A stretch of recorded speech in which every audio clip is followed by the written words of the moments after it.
કપાસમાં દવા છાંટીને થાકી ગયા છે, જીરુઆનું રિસ્ક હવે નથી લેવું, બરાબર. મગફળી થાય કે ન થાય વરસાદ ઉપર ડિપેન્ડ કરે છે, પરંતુ એક એવો પાક છે, એક એવું વૃક્ષ છે, એ તમે વાવો અને નિશ્ચિત તમને પૈસા આપશે. હું જોગલ નાથા અને સાગર જોશી અમે બંને મિત્રો ભાવનગરના એક ગામડામાં જ આવી ગયા છે. અહીં તમને એક આધુનિક 4 સોપડી પાસે ખેડૂત બતાવશું. આ ખેડૂતે આ વૃક્ષની વાવ્યું છે અને આ વૃક્ષ ખરેખર ખેડૂતો માટે લક્ષ્મી વૃક્ષ છે. આવો એ તમને ખેડૂતને બતાવવું એ કયું વૃક્ષ વાવ્યું છે, શેનું વૃક્ષ છે, કેટલા પૈસા આવશે, આ બધી માહિતી તમને મળશે.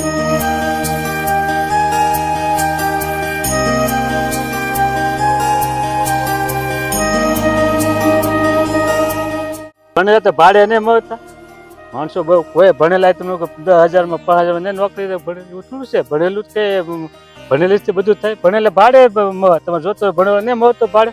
હાલો કર્મચારી એવા 10,000 20,000 રૂપિયામાં તમને આપે ભાડે મળે.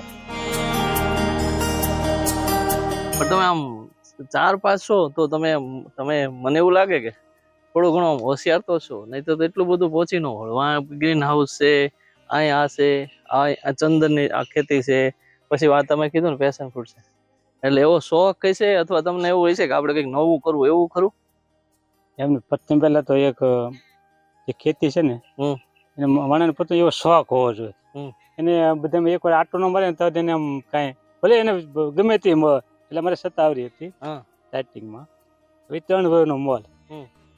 હવે એમાં દીવ ઉગે, તમે દીવ ઉગે એટલે હું એમાં આટા મારો સત્તાવરી એવો આમ આપણને એવો અંદરથી એવો શોખ જ તે કે એને આપણે કિંમતની કઈ ખબર નથી શું આવે. હવે એવો શોખ તમને કહો ને પછી કાંટે આવે. એ 2.5 વર્ષે હવે એમાં 11 લાખનો વીઘો શું છે બસ એટલો. 1 વીઘે 11 લાખ રૂપિયા સત્તાવરી છે, આયુર્વેદિક મેડિસિન પ્લાન્ટ. બરાબર. કેટલા વર્ષ કરી? એ મેં તો 3 વર્ષ કરી. પછી આ ચંદન વાળી તમને કેમ મેં એટલામાં તો ક્યાં, એટલે ભાવનગર બહુ ઓછા લોકો તો આવું વિચારેમાં આવ્યો. એવું તમારે લોકો તમે આમ નાખવા પાછળનું કારણ શું?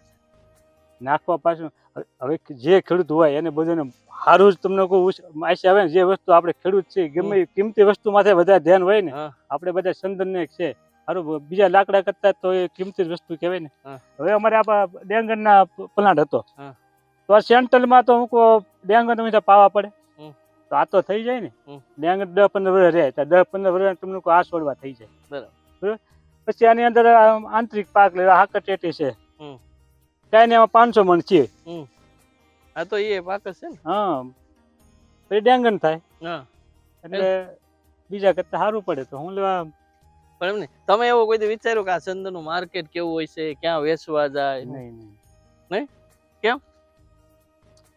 હવે પેલા ઉત્પાદન કર્યા પેલા તો હું વિચારવો 20-25-30 વર્ષનું હોય. આ કેટલા વર્ષે? હવે કેટલા વર્ષે? આને 30-35 વર્ષ લાગે. ઓહો. જે ચંદનનું છે ને એને 30-35 વર્ષ લાગે. એને સુગંધ બેઠા પછી જે ચંદન ગયા તાવ તો લાકડું જ ગણાય. સુગંધ બેસે પછી જ કિંમત છે આની? હા, પછી જ કિંમત છે. તમારી પાસે કેટલા છે પ્લાન્ટ? ઝાડવા કેટલા છે? 800. ક્યાં ક્યાં પ્રકાર? એમાં 400 રેડ છે અને 400 વ્હાઈટ છે. આમ તો 1000 રોપા છે હતા, બીજા ડોલ પડ્યા 200 જેવા ખરાબ થઈ ગયા. વાય એટલે આમાં કઈ માવજત કરી? માનજો કે આમાં કઈ નાખ્યું જમીન? નહીં, આમાં તો સેન્ટ્રલ મંત્ર વરસાદ કર્યો. આમાં કોઈ જાતનું કઈ ખાતર દવા કઈ નહીં. પાણી બાણીનું આમ ચોમાસામાં ઉનાળામાં કઈ ધ્યાન નહીં? પાણી તો હું ટપકથી પીવાય. ડાંગરમાં પાણી હોય એટલે હારી પીવાય. બરાબર. આ તો એક્સ્ટ્રા કોઈ એક્સ્ટ્રા છે. એક્સ્ટ્રા એ આની અંદર મહેનત કરવાની, અંદર ઉત્પાદન લીધે રાખવાનું. આનું કોઈ વસ્તુ ગણિત કરવાનું નહીં 20-25 વર્ષ. બરાબર.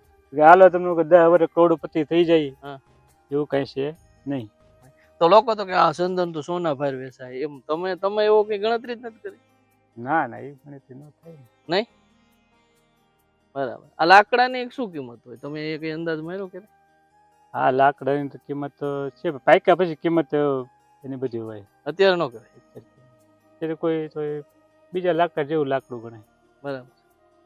પછી ચોમાસાની કે પવનની કે વાવાઝોડાની અસર થાય? હા, વાવાઝોડું મોટું આવી જાય એટલે આનો કે 40-50% ઝાડવા ફેલ થઈ જાય. એવું? બીજા ઝાડવામાં નુકસાન થાય એવું ચંદનમાં થાય? આ બધામાં થાય. પવન તો બધે નડે ને. અચ્છા. આપણે ઓલો વાવાઝોડું આવ્યું તો એમાં નુકસાન થયું હતું? તેઓ એમાં ઘણા દૂર પડ્યા. 200 ઝાડવા પિતાને ઉભા તે હું નાના હતા એટલે પછી ટેકા મૂકીને પછી રાગે કર્યા. તમે શીખવા ગયા કે એમ કે આપણે હાલમાં સંદનની ખેતી કરવી ચાલો ભાઈ પણ શીખવા જાવ મારી પાસે ગુજરાત આખાના ખેડૂત આવે. અચ્છા. દર તમને એક દિવસમાં બધા એકાદા જિલ્લાના કે એક બે તો ફરવી લઈને આવે જ છે આપણે મુલાકાત લેવા. આપણે ત્યાં મુલાકાત લેવા તમે બધી આમ ખબર જ છે ટૂંક ખેતીમાં આપણે ખેતીમાં જ હોય જે તમને ખેતીનો ભણતા હોય અને પોતે ખેતીમાં જે મહેનત કરતા ફરક તો હોય કે ન હોય. ઓલા શીખવાડેલું હોય ને આ પોતે અહીંયા લેબોરેટરી જોડે શીખતા હોય આપણે કાંઈ કાંઈ. અને જે આપણે હોય એ બધા વિદ્યાર્થી હોય ટૂંકમાં પુસ્તકમાં બધા શીખતા હોય. તમે પ્રેક્ટિકલ અને આપણે ડાયરેક્ટ પ્રયોગ કરતા હોય તેમાં ફરક પડે કે ન પડે. આપણે ખાતર ગમે મૂક્યું હોય કે રિઝલ્ટ તેમ જેમ આપણને ખબર પડતી હોય કે આમાં થોડો ફેરફાર છે અને ઓલા વાસીને પડતો હોય એટલો ફરક પડે. બાકી પણ હું તમને શું કહું કે લોકો આમ ચંદનની ખેતી કરે કે ન કરે તમને તમારો શું અનુભવ છે તમે કહો છો. ખેડૂતોને એમ ગપ્પા ગોળા નહીં કહેવાના આપણે હાસું જ કેવું છે. હવે એવું છે હવે તમે આ જમરૂ કરે બોળા કરો હવે આ ભલે કિંમતી વસ્તુ જ છે. તમારે આની અંદર તમે ખેતી કરી એને બીજો આંતરિક પાક ગમે બીજો કરી શકો ને. આ તો તમને કઈ નડતર રૂપ નથી ઝાડવા ઘણા વર્ષો માનો કે તમે 5 વર્ષ હોય તો ઝાડવું મોટું ન થાય 10-15 વર્ષ મોટું થઈ જાય તોય તમે આ ઝાડું છે જો આકડ છે 1.5 કિલોની એક નંગ થાય. તો આમાં ઓર્ગેનિક પાછી આની મેલપા તમે કોઈ કેમિકલ નું એક તમને કોઈ કઈ નાખ્યું જ નહીં. ડ્રીપમાં કોઈ પણ સોલ્યુશન ખાતર નહીં આપ્યું ખાલી સોંપી દીધી તો 500 મણ છે. તો તમે હું તમને એમ પૂછું લોકો એમ વિચારતા હોય ચંદન વાવવું જોઈએ કે ન વાવવું તમારો અનુભવ શું? હા ભવાય ઓછા ખર્ચે ને અમારે જો ખર્ચે નહીં ને પાછું. બરાબર બાકી બીજું બધું અંદર પાક થાય અંદર પાક. આની અંદર તમે આમ કાંઈ ને વધારે કલમ આંબા નાખી શકો ગમે પણ ફ્રૂટ નાખી શકો. તમારે ગમે ફ્રૂટ હોય એને તમે આ સોંપી શકો કઈ આ તો એમને ક્યાં કરે. બોલો તમે નીકળ્યા કરો તમે હારો 15-20 વર્ષ પછી તમને કોઈ તમને પૂર પડે. હવે આ 15 વર્ષ એમના થોડાક તમારે આવક શરૂ રહે. આ તમે એક્ટર ટૂંકમાં તમારે કોઈ નડતર રૂપ વગરનું તમારે નીકળ્યા સંદન હોય માનો કે 20 વીઘાના કે 10 વીઘા 5 વીઘા હારો આપણે જમીન રોકાણી. આમાં મેં ડાંગરમાં ધોમ પૈસા લીધા તા તમને ડાંગર હવે મોવા પડ્યા તા સંદન થઈ જાય અંદર અંદર વેલા હોય શાકભાજી થાય બધું થાય. હા હજી આની અંદર લીંબોડી સોંપી દેવી છે. બરાબર હવે ડાંગર મોવા પડે લીંબોડી થવાની છે તો આપણને શું નડવાનું છે. તો એ રીતે હોય તો થાય. હા તમે 5 વર્ષ અમુક વસ્તુ ભૂલી જવા પડે તમારે અંદર બીજું ઉત્પાદન લેવું એ મહેનત કરવી પડે. આને તમે ગણાય નહીં ચાલો 5 વર્ષ થાય રૂપિયા કરોડ રૂપિયા આવી જાય એવી અપેક્ષા નહીં રાખવાની. કૃષ્ણ ભગવાન કઈ ને ગીતામાં કે કર્મ નું બોલું નહીં કહેતા એની ઘોડે. અચ્છા તમે બીજા તમારા ખેતરમાં કેટલી ખેતી કરો શેની ખેતી? મારે ડાંગર ફ્રૂટ છે પેશન ફ્રૂટ પછી હોપારી અવાકાડો. સોપારી વાવી? હા સોપારી. બરાબર. ઓલિવ અખરોટ કોઈ પણ ફ્રૂટ આપણે લગભગ તમે કોઈ એપલ બધા છે.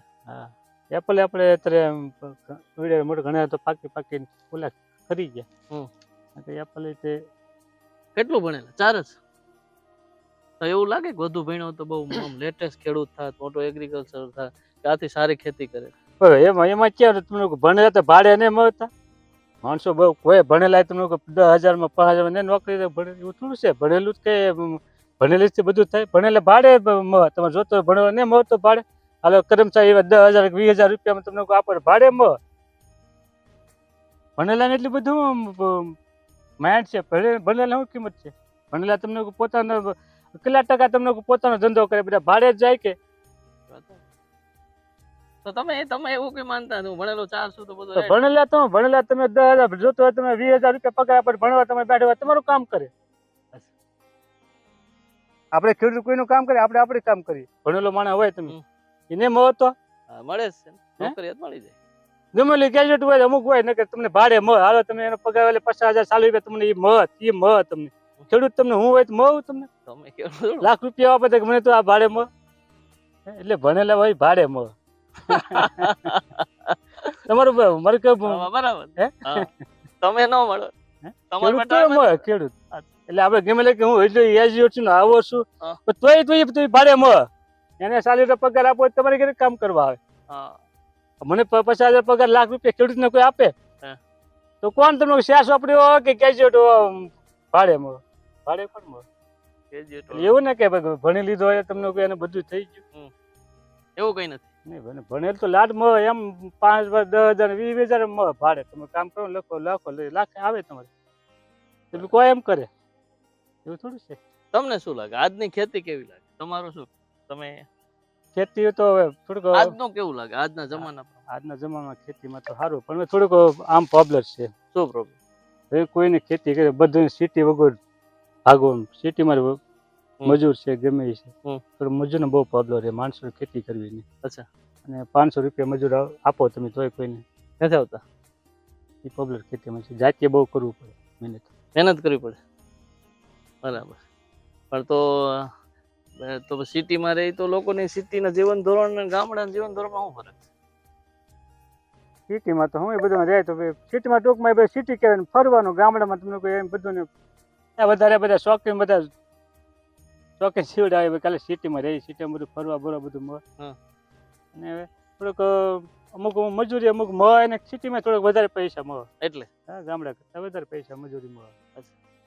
બીજું હું તમને પૂછું, અમે આ જે ગામ આવ્યા છે આ લોકેશન કયું છે? આપણે તમારી વાડી છે સ્થળ કયું છે? આ અમારું ગામ છે કોજિયા વસરાજ ફાર્મ. આમ તો વસરાજ મેડિસિન પ્લાન્ટ કહેવાય. અચ્છા. સ્ટાર્ટિંગમાં મેડિસિન થી આપણે ખેતી શરૂ કરેલી છે. બરાબર. આ કોદિયા ગામ છે? હા, કોજિયા ગામ. તાલુકો તળાજ, જિલ્લો ભાવનગર. બરાબર. તમારું આખું નામ શું છે? દાનુભાઈ રાણાભાઈ સોલંકી, ગામ કોજિયા. બરાબર. તમે જીવનમાં કેવડા ઉંમરથી કેટલા વર્ષથી ખેતી કરો છો? હું ખેતી કરું આમ તો 13 વર્ષ 15 વર્ષ. આમ તો નાનેલી પહેલા તો ગામ બહાર ભણવા જતા ને ગામમાં 4 ચોપડી ભણ્યા. 4 ધોરણ હાલતું. પછી બહાર જતા ને બરાબર. પછી ખેતીમાં જંપલાવજો. સારું છે ને ખેતીમાં મહેનત કરે તો બધા આમ સારું છે. પણ એ બધું લોકો ખેતીમાં છોકરીઓ દેતા નથી છે કે નહીં? હા, સિટીમાં એવું છે બધું. કારણ શું તમને શું લાગે? પણ એ મેં શું કીધું એટલે કોઈ સિટી તરફ બધું નોકરીને વધારે મોહ છે વધારે પડતું. બરાબર. ખેતીમાં મહેનત કરવી પડે ને. નોકરીમાં તો તડકે ન હોય એટલે 10 વર્ષે બધું અહીંયા આવવું જ જોઈએ પાછું. તો પાછા આવશે એવું માનો? હા. એમ પાછું ગામડું આવશે? હા, પાછું ગામડું. ગાયું ને પાછું બધું રાખવું પડશે. પાછું ગોતવું જ પડશે. કેમ? હવે સિટીમાં દેખીતી વાત જ છે ને કે આપણે તમને કોઈ 20 જણા તમને કોઈ રસોઈ હોય તો પછી 30 જણા કે 50 જણા થાય.